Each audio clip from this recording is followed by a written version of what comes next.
Chutney is a tasty treat. It comes from India.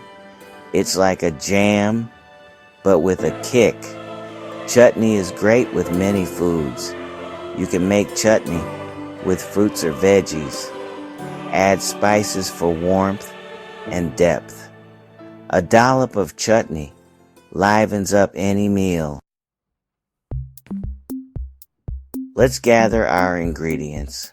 For a fruity chutney, we need mangoes and pineapple. Chop them into small pieces. Onions add a nice sharpness. Finely chop 1 onion.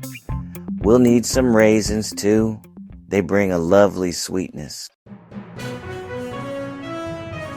Now the fun begins. Heat some oil in a pan. Add the chopped onions and cook until soft. Next, add the mango and pineapple.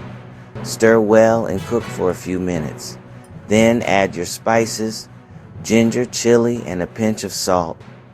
Add a splash of vinegar and sugar. Let it simmer until it thickens, like jam. Finally, stir in the raisins. Once cooled, store your chutney in a jar. Keep it in the fridge to stay fresh. Chutney is ace with curries and meats. It's also yummy with cheese and crackers. Enjoy your homemade chutney.